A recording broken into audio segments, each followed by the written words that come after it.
আসসালামু আলাইকুম রহমতুল্লাহ। আমি এম কে জামান, ইজবিলা সানবুকটির পক্ষ থেকে আপনাদের স্বাগত। আজকের টিটলের বিষয় অ্যাকাউন্টিং ফর লিজ তৃতীয় পর্ব। শিক্ষার্থীগণ, বিগত দুইটি ক্লাসে আমরা এই অধ্যায়ের বেসিক কনসেপ্ট সম্পর্কে বিস্তারিত জেনেছি এবং এই অধ্যায়ের 5টি রিকোয়ারমেন্ট থেকে 4টি রিকোয়ারমেন্ট সম্পর্কে আমরা ভালোভাবে ধারণা নিয়েছি। আজকের ক্লাসে আমরা 5তম রিকোয়ারমেন্ট অর্থাৎ জার্নাল সম্পর্কে বিস্তারিত জানব। তাহলে চলুন প্রথমে আমরা জার্নালটি দেখে আসি। শিক্ষার্থীগণ, এই অধ্যায়ের অঙ্কগুলি করতে হলে প্রথমে আমাদেরকে প্রশ্নটি ভালোভাবে পড়ে নিতে হবে। আর প্রশ্নের মধ্য থেকে 8টি ইনফরমেশন পাওয়া যায়। এই 8টি ইনফরমেশনের ভিতরে কোন ইনফরমেশন দেওয়া নেই আর কোনটি দেওয়া আছে সে সম্পর্কে আমাদেরকে ভালোভাবে কনসেপ্ট ক্লিয়ার করতে হবে। তাহলে আজকের ক্লাসে আবারও আমরা সেই 8টি কনসেপ্ট সম্পর্কে একটু ধারণা নিই। প্রথমে আসুন যে অ্যাসেট ফেয়ার ভ্যালু এবং লিজ ফেয়ার ভ্যালু। অনেক সময় প্রশ্নের ভিতরে অ্যাসেট ফেয়ার ভ্যালু এবং লিজ ফেয়ার ভ্যালু দুটি দেওয়া থাকে আর অনেক সময় একটি দেওয়া থাকে। শিক্ষার্থীগণ, লিজ ফেয়ার ভ্যালুটা আমাদের প্রয়োজন হবে ইনস্টলমেন্ট তৈরি করার সময় এবং ডিপ্রিসিয়েশন বের করার সময়। একসাথে দেওয়া থাকলে আমাদের লিজ ফেয়ার ভ্যালুটাই খুবই প্রয়োজন।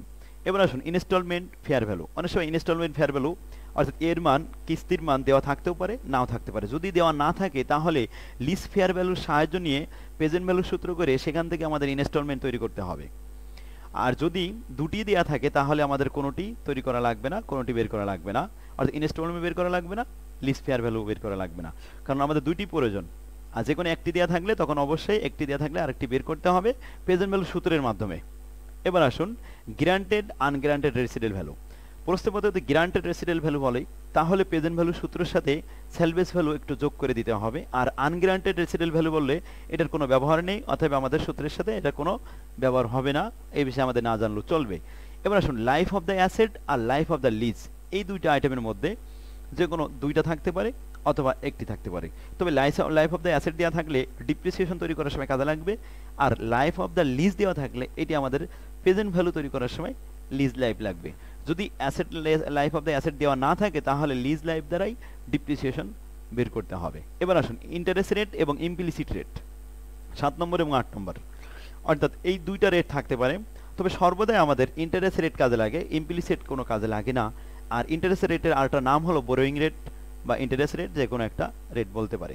শিক্ষার্থীগণ, এবার আসুন আমাদের 5টা রিকোয়ারমেন্ট শিখতে হয় এই অধ্যায় থেকে। সেই 5টি রিকোয়ারমেন্টের ভিতরে কি কি আছে? প্রথম প্রশ্ন হয় what type of lease is this, explain. ব্যাখ্যা করতে হবে। এটা একটা স্বাভাবিক প্রশ্ন, এটা কোনো অঙ্ক না, জাস্ট থিওরিক্যাল প্রশ্ন, পেন থ্রো। যেমন দুই টাইপের আমাদের প্রশ্ন লিজ আছে, যেমন অপারেটিং লিজ আর ক্যাপিটাল লিজ। বলা হচ্ছে what type of lease is this, এই লিজটি কোন টাইপের, এটা কি অপারেটিং নাকি ক্যাপিটাল লিজ? তাহলে যদি আমরা অপারেটিং লিজ পাই অপারেটিং লিখে দেবো, আর যদি ক্যাপিটাল লিজ পেয়ে থাকি তাহলে ক্যাপিটাল লিজ লিখে দিলে বাস, প্রশ্ন উত্তর শেষ। 2 নম্বর প্রশ্ন বলা হয় compute the present value of minimum lease payment. অনেক সময় প্রশ্নের ভিতরে লিজ পেমেন্টের ফেয়ার ভ্যালু দেওয়া থাকে না, ইনস্টলমেন্টের ফেয়ার ভ্যালু দেওয়া থাকে, তখন ইনস্টলমেন্টের সাহায্য নিয়ে লিজ পেমেন্টের ফেয়ার ভ্যালু বের করতে হয়। আর 2 নম্বর প্রশ্ন। এবার আসুন 3 নম্বর প্রশ্ন, কম্পিউট দ্য ইনস্টলমেন্ট। অনেক সময় ইনস্টলমেন্ট দেওয়া থাকে না, তখন লিজ পেমেন্টের ফেয়ার ভ্যালুর সাহায্য নিয়ে প্রেজেন্ট ভ্যালুর সূত্র করে ইনস্টলমেন্ট বের করতে হয়। আর যদি দুইটি দেওয়া থাকে তাহলে এই দুটো প্রশ্ন করা হয় না। এবার আসুন prepare all journal entry, journal তৈরি করতে হবে। সেক্ষেত্রে জার্নাল তৈরি করতে হবে দুইজনের বইয়ে, অর্থাৎ লিজির বই এবং লেজারের বই, দুইটি বই আমরা একত্রে জার্নাল শিখবো। প্রশ্নপত্রে যে কোনো একটা বই বলতে পারে অথবা দুইটা বইয়ের প্রশ্ন জার্নালও করতে বলতে পারায়। এবার আসুন 5 নম্বর হলো schedule, schedule of lease payment. Lease পেমেন্টের একটা তালিকা তৈরি করতে হবে, শিডিউল তৈরি করতে হবে, পরিশোধিত তালিকা। তা আমরা বিগত দুইটি ক্লাসে 4টি প্রশ্ন শিখেছিলাম, শুধু বাকি ছিল আমাদের জার্নাল শিখতে। আজকের ক্লাসে আমরা উভয় বইয়ের অর্থাৎ লিজি এবং লেজারের বইয়ে জার্নাল শিখব। তাহলে চলুন প্রথমে আমরা ইজি প্লাস হ্যান্ডনোটের 5 নম্বর প্রবলেমটি একত্রে লিজি এবং লেজারের জার্নাল করা আছে। এটা বলা হয়েছে 2013 সালে প্রশ্নটি এসেছিল, খুবই গুরুত্বপূর্ণ প্রশ্নটি। তাহলে আমরা এই অঙ্কটির মাধ্যমে জার্নাল সম্পর্কে বিস্তারিত ধারণা নেব। শিক্ষার্থীগণ, জার্নাল প্রথমে লিজির বইতে করতে হয় 3টি জাবেদা প্রতি বছর, আর লেজারের বইতে করতে হয় 2টা জাবেদা। সেটা বিগিনিং হলেও 2টা জাবেদা, এন্ডিং হলেও 2টা জাবেদা। এবার আসুন প্রথম বছরে যেহেতু ইকুইপমেন্ট ক্রয় করা হয়, এই ইকুইপমেন্টের জন্য একটা জাবেদা বেশি লিখতে হয়। এই জন্য লিজের বইতে যে 3টে জাবেদা বলছিলাম ওখানে আমাদের 3টে জায়গায় প্রথম বছরে হবে 4টা, আর পরবর্তী বছরগুলোতে সবসময় 3টে করে জাবেদা হবে। আর এই 3টি জাবেদা সবসময় মনে রাখবেন যে একটা হলো ইনস্টলমেন্টে জাবেদা, আর এটা হলো ডিপ্রিসিয়েশনের জাবেদা, আর এটা হলো ইন্টারেস্টের জাবেদা, এর বাইরে কোনো জাবেদা হয় না।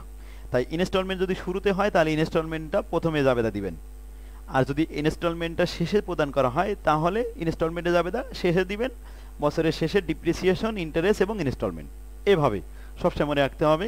কারণ লেজারের বইতে আমাদের অবশ্যই দুইটা জাবেদা বলেছি, এই লেজারের বইতে দুইটা জাবেদা দেওয়া হয়, সেখানে শুধু ইন্টারেস্ট এবং ইনস্টলমেন্টে জাবেদা হয়, কারণ লেজারের বইতে কখনো ডিপ্রিসিয়েশনে জাবেদা হয় না। আর প্রথম বছরে যেহেতু ইকুইপমেন্টে জাবেদা হয়, এই জন্য লেজারের বইতে একটা জাবেদা বেশি হয় প্রথম বছরে, সেটা ইকুইপমেন্টের ফেয়ার ভ্যালু জাবেদা। তাহলে আসুন প্রথমে আমরা প্রশ্নটা পড়ি এবং জাবেদা দেখে অঙ্ক করার সময় আরও ক্লিয়ার হবে এই বিষয়গুলো, গাণিতিকভাবে আমরা সমাধান করবো ইনশাল্লাহ। দেখুন প্রথমে বলছে কি, X company took lease an equipment from Z company which fair value is 1,50,000 টাকা। এক্স কোম্পানি ওয়াইয়ের কাছ জেডের কাছ থেকে একটি ইকুইপমেন্ট লিজ নিয়েছে যার ফেয়ার ভ্যালু হলো 1,50,000 টাকা। এটা হলো লিজ ইকুইপমেন্টের fair value. The term of this lease were, লিজের শর্তগুলো দেওয়া হলো, লিজ পিরিয়ড হবে 5 years, life of the equipment হবে 5 ইয়ার্স, দুটোই সমান হয়েছে। তো লাইফ অফ দ্য ইকুইপমেন্ট লাগবে আমাদের অবশ্যই করার সময়, আর লিজ পেমেন্ট অর্থাৎ ইনস্টলমেন্ট তৈরি করার সময় আমাদের লিজ পিরিয়ডটা 5 ইয়ার্স, এটি কাজে লাগবে। সেলভেজ ভ্যালু ইজ টাকা 5,000 which is granted. Salvage value মানে রেসিডেল ভ্যালু, অনেক সময় রেসিডেল ভ্যালু দেওয়া থাকে, অনেক সময় রেসিডেল ভ্যালু দেওয়া থাকে না। তাহলে সেলভেজ ভ্যালু দেওয়া আছে, এবার এটা গ্যারান্টেডও হতে পারে, আনগ্যারান্টেডও হতে পারে। তো মালিক কর্তৃক এটা যেহেতু গ্যারান্টেড, তাহলে এটা আমাদের কাজে লাগবে 5,000 টাকা। ইন্টারেস্ট রেট 8% পার অ্যানাম, প্রতি বছরে ইন্টারেস্ট রেট 8%, কিন্তু এখানে ইমপ্লিসিট রেট দেওয়া নাই। সেক্ষেত্রে এবার আসুন রিকোয়ারমেন্ট বলা হচ্ছে, calculate the annual lease rent advance basis, ব্র্যাকেটের ভিতরে লেখা হয়েছে। এই অ্যাডভান্স বেসিস বলতে আমরা বুঝি বিগিনিং অফ দ্য পিরিয়ড, অর্থাৎ প্রতিটা কিস্তি বছরের শুরুতে প্রদান করতে হবে। আর যদি এটি বলা দেওয়া না থাকতো, না বলা থাকলে আমরা এটা এন্ডিং অফ দ্য পিরিয়ড মনে করতাম, অর্থাৎ কিস্তিটা বছরের শেষে প্রদান করতাম। 2 নম্বর প্রশ্ন বলা আছে, show the journal entry for first year and second year in the book of the x company and Z company, অর্থাৎ লিজি কোম্পানি এবং লেজার কোম্পানি উভয়ের বইতে আমাদের জার্নাল করতে হবে 2 বছর করে।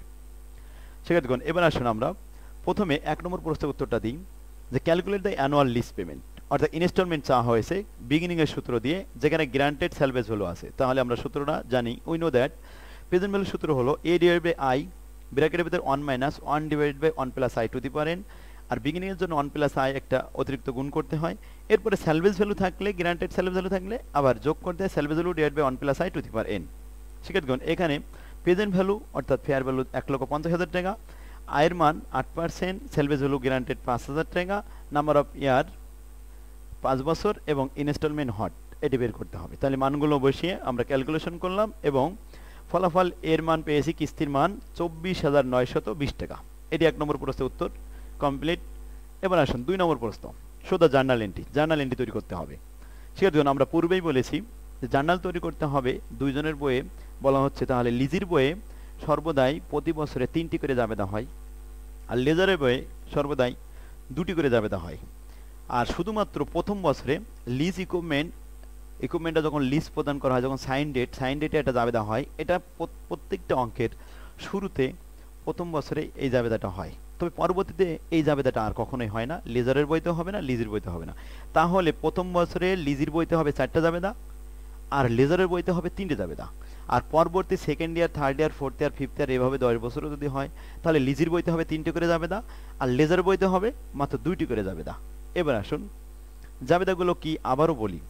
জাবেদা হলো যে প্রথমে ইনস্টলমেন্টের জাবেদা দিতে হবে, লিজের বইতে 3টি জাবেদা। এই 3টি জাবেদা আবারও মুখস্থ করি শিক্ষার্থীগণ, যে লিজের বইতে দেওয়া হবে লিজ লাইবিলিটির জন্য একটা জাবেদা, কিস্তি জাবেদা, আর এটা হলো ডিপ্রিসিয়েশনের জাবেদা, আর এটা হলো ইন্টারেস্টের জাবেদা।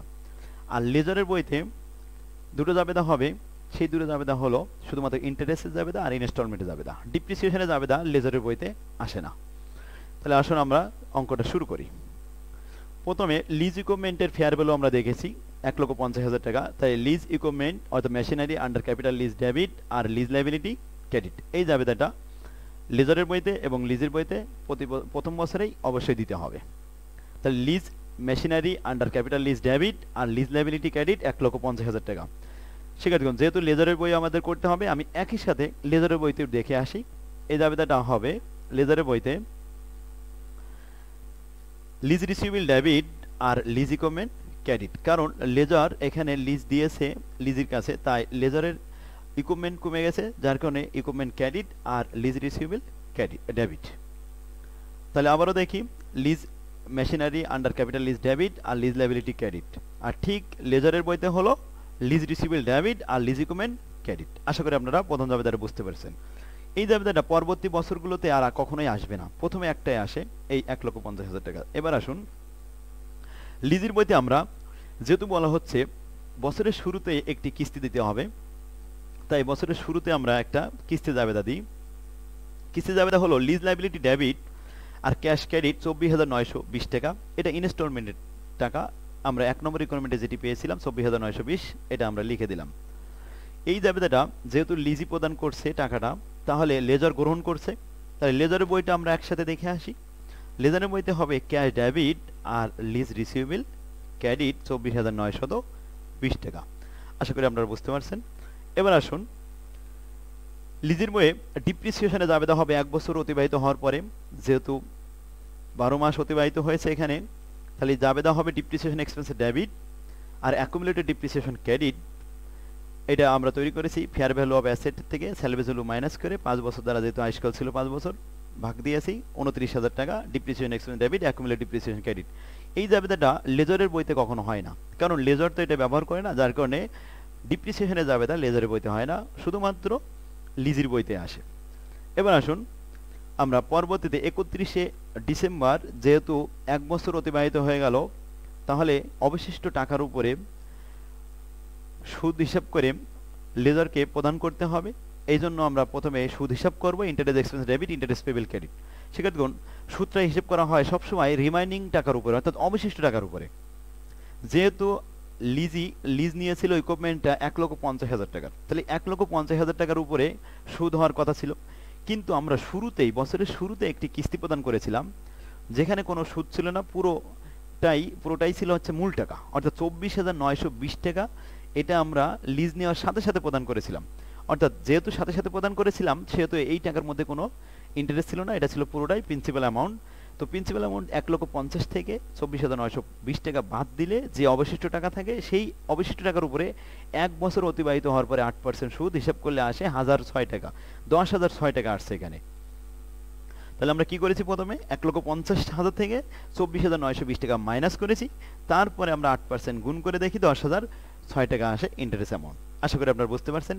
এই জাবেদাটা লেজারের বইতে হবে ইন্টারেস্ট রিসিভেবল ডেবিট আর ইন্টারেস্ট রেভিনিউ ক্রেডিট। তাহলে চলুন আমরা লেজারের বইটাও সাথে সাথে দেখে আসি। প্রথম বছরের শেষ জাবেদা এটা আমরা হিসাব করলাম যে ইন্টারেস্ট রিসিভেবল ডেবিট আর ইন্টারেস্ট রেভিনিউ ক্রেডিট 10,006 টাকা। এই ছিল আমাদের ফার্স্ট ইয়ারের 4টা জাবেদা। এই 4টা জাবেদা শেষ হলো। শিক্ষার্থীগণ, তাহলে আবার আমরা বলি লেজারের বইতে 3টে জাবেদা, প্রথমে লিজ ইকুইপমেন্টের জন্য, আর এরপরে ক্যাশ রিসিভ করেছে, আর হচ্ছে ইন্টারেস্ট রিসিভেবল, ইন্টারেস্ট রেভিনিউ হয়েছে, হিসাব হয়েছে, কিন্তু টাকাটা আদায় হয়নি। টাকাটা আদায় হবে পরবর্তী বছরের শুরুতে। এবার লিজের বইতে যে 4টা জাবেদা ছিল, এই 4টা জাবেদা আবারও দেখি। প্রথম জাবেদাটা আমাদের প্রথম বছরের নিয়ম অনুযায়ী অবশ্যই এটা আসে লিজ ইকুইপমেন্টের জন্য। তারপরে জাবেদা যেহেতু বছরের শুরুতে কিস্তি দেওয়া ছিল, তাই কিস্তির একটা জাবেদা, ডিপ্রিসিয়েশনের 2 নম্বর জাবেদা, এবং 3 নম্বর হলো ইন্টারেস্টের জাবেদা। শিক্ষার্থীগণ, যদি এমন হতো এই অঙ্কটাই এন্ডিং অফ দ্য পিরিয়ড বলা হতো, যে প্রতি বছরের শেষে কিস্তি দিতে হবে, তাহলে আমরা কিভাবে জাবেদা দিতাম? 3টে জাবেদাই দেবো অবশ্যই। তখন আমরা প্রথমে 31শে ডিসেম্বর লিখব depreciation debit, accumulated depreciation credit, interest expense debit, interest payable credit, এবং শেষে যাই আমরা জাবেদা দেবো লিজ লাইবিলিটি ডেবিট আর ইন্টারেস্ট পেবেল ডেবিট এবং ক্যাশ ক্রেডিট। অর্থাৎ এই জাবেদাটা তখন আমাদের 31শে ডিসেম্বরে চলে যাবে। কিন্তু জাবেদা প্রতি বছরে 3টেই থাকবে, কখনোই প্রথম বছরে 2টো হবে না। অর্থাৎ বিগিনিং হলেও 2টো হবে না, এন্ডিং হলেও 2টো হবে না, প্রত্যেকটাই বিগিনিং হলেও, এন্ডিং হলেও 3টে হবে, বিগিনিং হলেও 3টে হবে। আশা করি আপনারা বুঝতে পারছেন। এবার আসুন দ্বিতীয় বছর দেখলে আপনারা বুঝবেন। দ্বিতীয় বছরের যেহেতু বলা হয়েছে প্রতি বছরের শুরুতে কিস্তি দিতে হয়, তাই দ্বিতীয় বছরের শুরুতেই একটা কিস্তি দিতে হবে। অর্থাৎ আমরা প্রথমেই সেকেন্ড ইয়ারের 1 তারিখে, সেকেন্ড ইয়ারে 1 জানুয়ারিতে আমরা একটি জাবেদা দিয়েছি, আর পরবর্তীতে আরো 2টা জাবেদা দেওয়া হয়েছে, মোট 3টে জাবেদা হয়েছে সেকেন্ড ইয়ারে। তাহলে প্রথম জাবেদার হলো ইন্টারেস্ট পেবেল ডেবিট 10,006 টাকা, বিগত বছরের শেষে যে ইন্টারেস্টটা হয়েছিল ওইটা, আর লিজ লাইবিলিটি ডেবিট এবং ক্যাশ ক্রেডিট। শিক্ষার্থীগণ, ক্যাশ দিতে হবে প্রতি বছরের কিস্তি 24,920 টাকা, এটি সমান, এটি প্রতি বছরে সমান থাকবে। এই 24,920 টাকার মধ্যে থেকে 10,006 টাকা মাইনাস করলে আমাদের মূল টাকা বের হয় 14,914 টাকা। এই ছিল আমাদের লিজ লাইবিলিটি, কমে গেল। তাহলে আসুন আমরা 1 তারিখে জাবেদা দিলাম, জানুয়ারির 1 তারিখে। এই জাবেদাটা লেজারের বইতে কি হয়েছে সেকেন্ড ইয়ারের 1 জানুয়ারিতে আমরা দেখে আসি। তাহলে আসুন 1 জানুয়ারি second year cash debit, lease receivable debit এবং lease interest revenue receivable credit. এবার আসুন যে ক্যাশ পেয়েছে লেজার 24,920 টাকা, এর মধ্যে লিজ রিসিভেবল 14,914 টাকা, আর ইন্টারেস্ট রিসিভেবল ছিল বিগত বছরের শেষে যেটা হিসাব করেছিল 31শে ডিসেম্বর ফার্স্ট ইয়ারে, সেই রিসিভেবলটা এখন আদায় হয়ে গেল, তাই এটা ক্রেডিট হয়েছে। আসুন তাহলে cash debit, lease receivable credit এবং ইন্টারেস্ট রিসিভেবল ক্রেডিট। আশা করি আপনারা বুঝতে পারছেন। এবার আসুন সেকেন্ড ইয়ারের পরবর্তী দ্বিতীয় জাবেদা, লিজের বইতে ডিপ্রিসিয়েশনে জাবেদা হয়। ডিপ্রিসিয়েশন এক্সপেন্স ডেবিট প্রতি বছরে সমান হবে ডিপ্রিসিয়েশনের টাকা, depreciation expense debit accumulate depreciation credit. আপনারা আশা করি আপনারা এটা বুঝতে পারছেন। প্রতি বছরে অবস্থায় যেহেতু স্ট্রেট লাইন, এটা 29,000 টাকা প্রতি বছরই হতে থাকবে। এরকম 10 বছর হলে 5 বছর হলে 5 বছরে একই জাবেদাই হবে এবং একই টাকায় থাকবে। এই জাবেদাটা অবস্থায় জাবেদা কখনো লেজারের বইতে আসে না। এবার আসুন ইন্টারেস্ট এক্সপেন্সের ডেবিট আর ইন্টারেস্ট পেবল ক্রেডিট বছরের শেষে সেকেন্ড ইয়ারের শেষ 31শে ডিসেম্বর সেকেন্ড ইয়ার ইন্টারেস্ট এক্সপেন্সের ডেবিট ইন্টারেস্ট পেবল হিসাব করলো, ইন্টারেস্ট পেবল ক্রেডিট হিসাব করার সময় শিক্ষার্থীগণ মনে রাখতে হবে প্রথম কিস্তি আমরা প্রথমে 24,000 টাকা বাদ দিয়ে রিমেনিং টাকার উপরে আমরা অবশ্যই ইন্টারেস্ট হিসাব করেছিলাম 8%। এবার আসুন সেকেন্ড ইয়ারে যখন আমরা হিসাব করব তখন এখানে দুইটা কিস্তি বাদ দেব। যে বছরের শুরুতে একটি কিস্তি দিয়েছিলাম সেটা হলো 24,920 টাকা, আর দ্বিতীয় একটি কিস্তি দিয়েছিলাম, এই কিস্তিটা দ্বিতীয় সেকেন্ড ইয়ারের শুরুতে যে 14,914 টাকা, এটা ছিল প্রিন্সিপাল। তাহলে এই প্রিন্সিপাল অ্যামাউন্টটাও বাদ দিতে হবে 1,50,000 থেকে। তাহলে 1,50,000 থেকে আমরা দুইটি কিস্তি বাদ দিলাম, একটা হলো 24,920 টাকা, একটা হলো 14,914 টাকা। বাদ দেওয়ার পরে যে রিমাইনিং অ্যামাউন্টটা থাকলো সেই রিমাইন্ড অ্যামাউন্টটা সারা বছর খেটেছে, এই সারা বছরের জন্য এক বছরের সুদ আসলো 8%, 8,813 টাকা। আশা করি আপনারা বুঝতে পারছেন। ঠিক এই ইন্টারেস্টটা হিসাব করবে লেজারের বইতে। তাহলে আসুন লেজারের বই আমরা দেখে আসি। Interest receivable debit and interest revenue credit 8,813 টাকা, একই হিসাব একই টাকা হবে। শিক্ষার্থীগণ এভাবে আমাদের পরবর্তী 5 বছরও যদি আমি এভাবে করি তাহলে প্রতি বছরে লেজারের বইতে 2টা করে জাবেদা হবে আর লিজের বইতে 3টি করে জাবেদা হবে। তাহলে লিজের বইতে আবারও মনে করাই দিই কি কি জাবেদা হবে। প্রথমে ইন্টারেস্টে জাবেদা হবে, ডিপ্রিসিয়েশনে জাবেদা হবে এবং ইনস্টলমেন্ট অর্থাৎ কিস্তির জাবেদা হবে প্রতি বছর। তা কিস্তি বছরের শুরুতে হতে পারে, শেষে হতে পারে। শুরুতে হলে ইনস্টলমেন্টটা আগে দিবেন আর পরবর্তীতে ডিপ্রিসিয়েশন এবং ইন্টারেস্ট লিখবেন। আর যদি কিস্তিটা শেষে হয় তাহলে প্রথমে ডিপ্রিসিয়েশন, তারপরে ইন্টারেস্ট, তারপরে ইনস্টলমেন্ট। এই ছিল আমাদের জাবেদা সম্পর্কে বিস্তারিত ধারণা। শিক্ষার্থীগণ আশা করি আপনারা বুঝতে পারছেন। তাহলে ইজি প্লাস নোটটি সংগ্রহ করে আপনারা অনেকগুলো অঙ্ক আমি এখানে দিয়েছি আর প্রত্যেকটা অঙ্ক বোর্ড প্রশ্ন সাজিয়ে দিয়েছি। এই অঙ্কগুলো আপনারা একটু চেষ্টা করবেন। আশা করি এর বাইরে কিছুই থাকবে না। তাহলে আমরা কয়টা রিকোয়ারমেন্ট শিখলাম শিক্ষার্থীগণ? 5টি রিকোয়ারমেন্ট শিখেছি। এই 5টি রিকোয়ারমেন্ট আর 8টি ইনফরমেশন সম্পর্কে বিস্তারিত মনে রাখতে পারলে আশা করি ইনশাল্লাহ আপনাদের কোনো অঙ্ক আর জটিল থাকবে না। বিভিন্ন বইতে ভিন্ন ভিন্নতার কারণে বিভিন্নভাবে দেওয়ার কারণে ছাত্রদের জন্য এই অঙ্কটা কঠিন হয়ে যায়। তো ছাত্রদের কথা মাথায় রেখে খুব সহজ উপায়ে গবেষণা করে গবেষণা সেল আমার ইজি প্লাস নোটে ফরম্যাট আকারে সাজিয়ে দিয়েছি। যত সহজ করা যায় এজন্য আমি ইজি হবে দিয়েছি বলে এই নোটটির নাম রেখেছি ইজি প্লাস নোট।